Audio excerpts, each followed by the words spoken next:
ओम शांति। 23/11/2023। मीठे बच्चे, देह अभिमान है रुलाने वाला, देही अभिमानी बनो तो पुरुषार्थ ठीक होगा। दिल में सच्चाई रहेगी, बाप को पूरा फॉलो कर सकेंगे। प्रश्न है, किसी भी परिस्थिति या आपदा में स्थिति निर्भय या एकरस कब रह सकती है? उत्तर है, जब ड्रामा के ज्ञान में पूरा पूरा निश्चय हो। कोई भी आफत सामने आई तो कहेंगे यह ड्रामा में था, कल्प पहले भी इसे पार किया था, इसमें डरने की बात ही नहीं। परंतु बच्चों को महावीर बनना है। जो बाप के पूरे मददगार सपूत बच्चे हैं, बाप की दिल पर चढ़े हुए हैं, ऐसे बच्चे ही सदा स्थिर रहते हैं। जो बाप के पूरे मददगार और सपूत बच्चे हैं, बाप की दिल पर चढ़े हुए हैं, ऐसे बच्चे ही सदा स्थिर रहते हैं और अवस्था एक रस रहती है। बाबा अवस्था का सर्टिफिकेट कब देते हैं? जब कोई आपदा हो या कोई परिस्थिति हो। गीत है, ओ दूर के मुसाफिर। ओम शांति। जब विनाश का समय होता है तो कुछ बच तो जाते ही हैं। राम की सेना या रावण की सेना, दोनों से बचते जरूर है। आधे पापात्मा और आधे पुण्य आत्मा, चाहे राम की सेना हो चाहे रावण की सेना हो। जब विनाश का समय होता है तो कुछ तो बच ही जाते हैं। तो रावण की सेना चिल्लाती है, एक तो हम साथ नहीं गए। ये गीत किसने गाया? रावण की सेना। विनाश काल हुआ, राम की सेना रावण की सेना, दोनों में से बच गए कुछ कुछ। तो रावण की सेना वाले चिल्ला रहे हैं ये गीत, ओ दूर के मुसाफिर। राम की सेना वालों को तो ले लिया, हमको भी साथ ले ले, हम रह गए अकेले, बच गए। कोई कर्मों का हिसाब किताब ऐसा था, कुछ भोगना अभी और बाकी थी हमारी, तो हम बच गए। और फिर पिछाड़ी में बहुत तकलीफ होती है, क्योंकि त्राही त्राही बहुत होती है।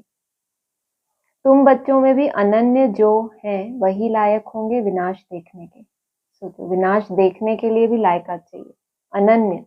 तुम्हारे जैसे कोई दूसरे ना हो जो ऐसे विनाश को देख सके। वही हिम्मत वाले होंगे, जैसे अंगद के लिए बताते हैं कि वह क्या रहा? स्थिर। विनाश और स्थिर कहाँ रहा?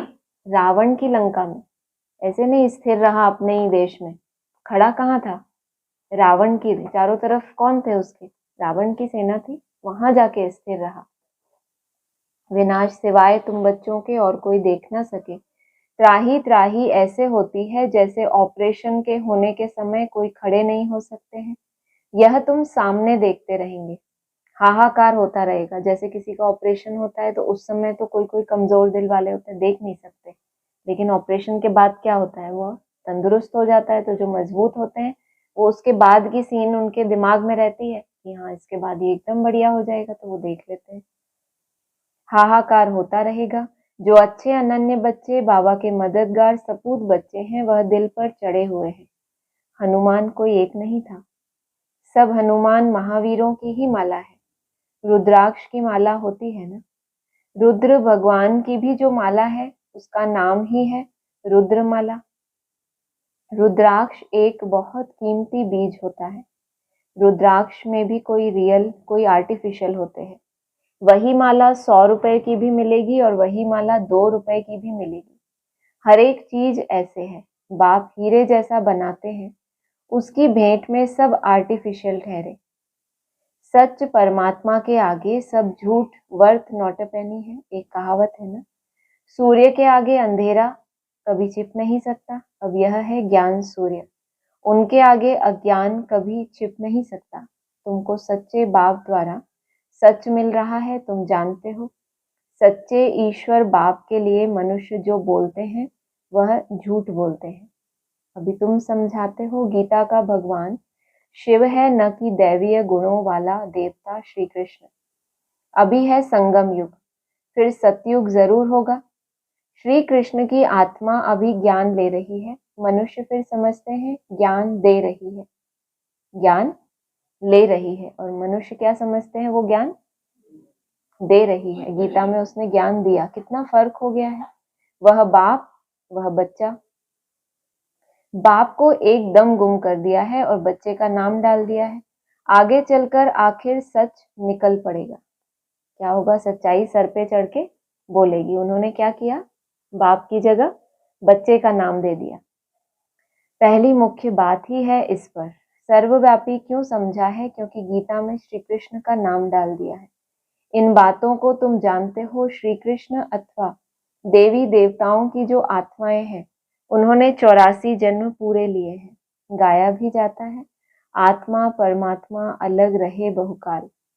हम ही सबसे पहले बिछड़े हैं, बाकी सब आत्माएं तो बाबा के साथ वहां रहती हैं। इसका अर्थ कोई नहीं समझते। तुम्हारे में भी कोई बिरले हैं जो यथार्थ रीति समझा सकते हैं। देह अभिमान ही बहुत रुलाता है। देही अभिमानी ही ठीक पुरुषार्थ करेंगे तो धारणा भी अच्छी रीति हो सकती है। इसीलिए कहा जाता है फॉलो फादर। एक्ट में भी फादर आते हैं। फादर तो दोनों हो जाते हैं। यह कौन सा फादर कहते हैं सो तुमको थोड़े ही पता पड़ता है, क्योंकि बाप दादा दोनों इस शरीर में है। एक जो एक्ट में आते हैं उसे फॉलो किया जाता है। बाप समझाते हैं, बच्चे देही अभिमानी बनो। बहुत अच्छे बच्चे भी देह अभिमानी हैं, क्योंकि बाबा को याद नहीं करते। जो योगी नहीं है वह धारणा नहीं कर सकते। यहाँ तो सच्चाई चाहिए, पूरा फॉलो करना चाहिए। जो सुनते हो वह धारण कर समझाते रहो। निर्भय रहना है, ड्रामा पर खड़े रहना है। कोई भी आफतें आदि आती हैं तो समझते हैं यह ड्रामा में है। तकलीफ पास तो की है ना। तुम सब महावीर हो ना, तुम्हारा नाम बाला है। 8 बहुत अच्छे महावीर हैं। 108 उनसे कम है, 16,000 उनसे भी कम है। बनना तो जरूर है। यह बादशाही कल्प पहले भी स्थापन हुई है, सो होनी है। बहुत संशय में आकर छोड़ भी देते हैं। निश्चय हो तो ऐसे बाप को फारकती थोड़े ही दे सकते हैं। जोर करके ज्ञान अमृत पिलाया जाता है तो भी पीते नहीं है। जैसे छोटा बच्चा होता है ना, बाप ज्ञान दूध पिलाते हैं तो भी पीते नहीं है, एकदम मुंह फेर लेते हैं, तो बिल्कुल निकम्मे बन जाते हैं। कह देते हैं हमको माता पिता से कुछ भी नहीं चाहिए, मैं श्रीमत पर नहीं चल सकता। तो श्रेष्ठ फिर कैसे बनेंगे? भगवान की है श्रीमत। तो यह भी एक स्लोगन लिख देना चाहिए कि निराकार ज्ञान सागर पतित पावन भगवान शिवाचार्य उवाच। माता माता स्वर्ग का द्वार है। समझाने के लिए बुद्धि में पॉइंट्स आनी चाहिए। स्टूडेंट जरूर सब नंबरवार होंगे। ड्रामा में वही अपना अपना पार्ट बजा रहे हैं। दुख में हम उनको याद करते हैं। दूर देश में बाप रहते हैं, उनको हम आत्माएं याद करते हैं। दुख में सिमरन सब करे और सुख में एक भी नहीं करते। बाबा कह रहे हैं हमें तो लगता है कि हम बहुत सुखी हैं, कोई दुख तो है नहीं जीवन में, तो भी तो याद कर रहे हैं ना। और बाबा कह रहे हैं सुख में एक भी सिमरन करी ना कोई दुख है, कोई ना कोई कमी अपने अंदर देखते हैं, तभी तो पुरुषार्थ करते हैं ना। तो दुखी तो है। सुख में एक भी नहीं करते, अभी तो दुख की दुनिया है ना। यह समझाना बहुत सहज है। पहले पहले तो समझाना है कि बाप है स्वर्ग की स्थापना करने वाला, तो क्यों नहीं हमको स्वर्ग की बादशाही मिलनी चाहिए। यह भी जानते हैं सब तो वर्षा नहीं पाएंगे। सब स्वर्ग में आ जाएं तो फिर नर्क हो ही नहीं, वृद्धि कैसे हो। यह तो गाया हुआ है, भारत अविनाशी खंड अर्थात अविनाशी बाप का बर्थ प्लेस है। भारत ही स्वर्ग था। हम खुशी से बोलते हैं 5,000 वर्ष पहले स्वर्ग था, बरोबर। स्वर्ग के मालिकों के चित्र तो है ना। कहते भी हैं क्राइस्ट से 3,000 वर्ष पहले भारत हेवन था। जरूर भारत में ही सूर्यवंशी चंद्रवंशी थे, चित्र भी उनके हैं। कितना सहज है। बुद्धि में यह नॉलेज चलती है। बाबा की आत्मा में यह नॉलेज थी, तो हम आत्माओं को भी धारणा कराई है। वह है ही नॉलेजफुल। फिर कहते भी हैं कि इस प्रजापिता ब्रह्मा द्वारा राजयोग सिखलाता हूँ, जिससे वह राजाओं का राजा बन जाते हैं। फिर यह नॉलेज प्रायः लोप हो जाएगी। अब ज्ञान फिर से तुमको मिल रहा है।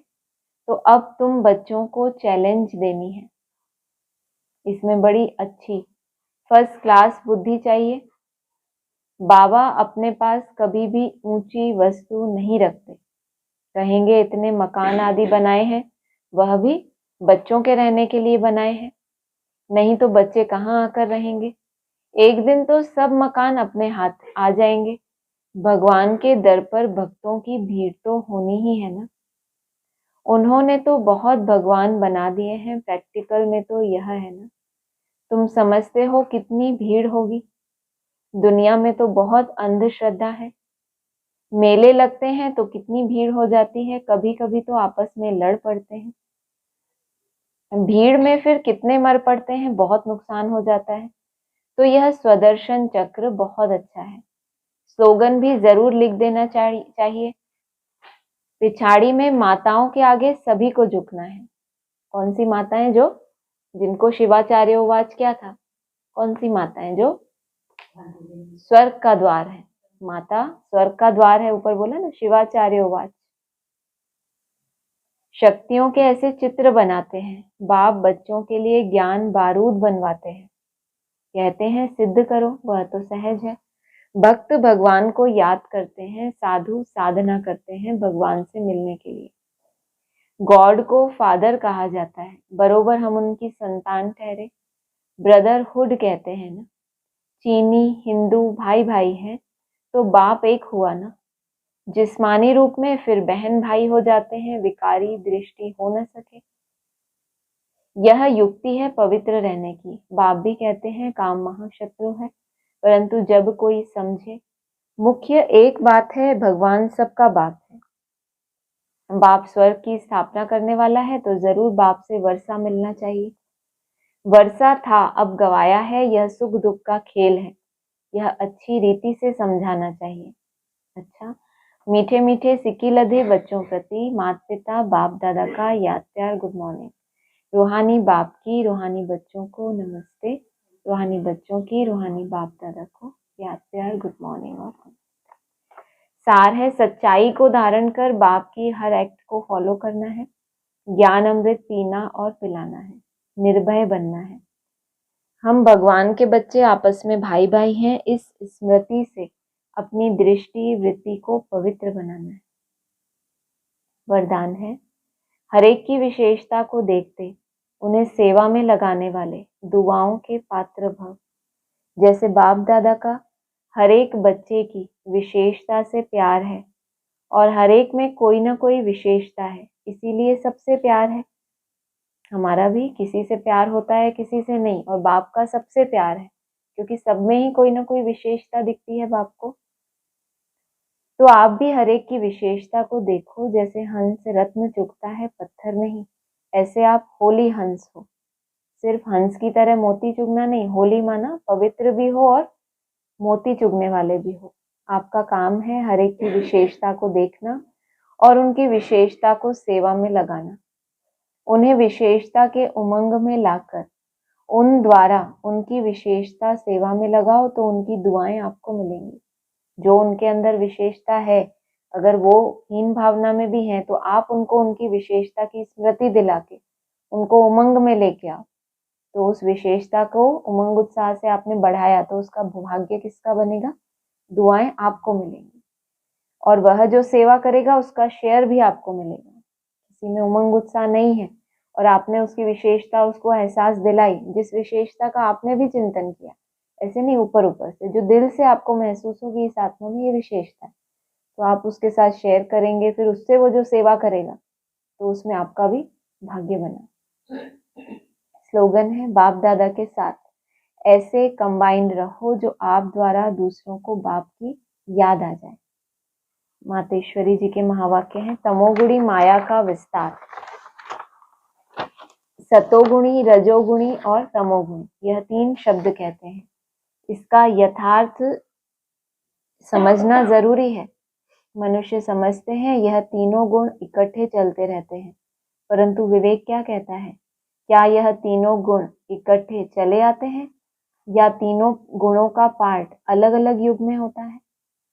विवेक तो ऐसे ही कहता है कि यह तीनों गुण इकट्ठे नहीं चलते हैं। जब सतयुग है तो सतोगुण है, द्वापर है तो रजोगुण, कलयुग है तो तमोगुण है। जब सतो है तो तमो रजो नहीं, जब रजो है तो फिर सतोगुण नहीं। यह मनुष्य तो ऐसे ही समझकर बैठे हैं कि यह तीनों गुण इकट्ठे चलते आते हैं। यह बात कहना सरासर भूल है। वो समझते हैं जब मनुष्य सच बोलते हैं, पाप कर्म नहीं करते हैं, तो वो सतोगुणी होते हैं। परंतु विवेक कहता है जब हम कहते हैं सतोगुण, तो सतोगुण का मतलब है संपूर्ण सुख, गोया सारी सृष्टि ही सतोगुणी। ऐसे नहीं कलयुगी दुनिया में कोई सच बोलता है, दिव्य गुण है, तो वो सतोगुणी है। बाकी ऐसे नहीं कहेंगे जो सत्य बोलता है वो सतोगुणी है और जो झूठ बोलता है वो कलयुगी तमोगुणी। ऐसे ही दुनिया चलती आती है।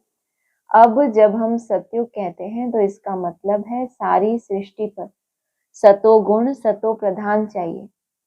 हाँ, कोई समय ऐसा सतयुग था जहाँ सारा संसार ही सतोगुणी था। अब वो सतयुग नहीं है, अभी तो है कलयुगी दुनिया, गोया सारी सृष्टि पर तमो प्रधानता का राज्य है। इस तमोगुणी समय पर फिर सतोगुण कहाँ से आया? अब है घोर अंधियारा जिसको ब्रह्मा की रात कहते हैं। ब्रह्मा का दिन है सतयुग और ब्रह्मा की रात है कलयुग, तो हम दोनों को मिला नहीं सकते। अच्छा, ओम शांति।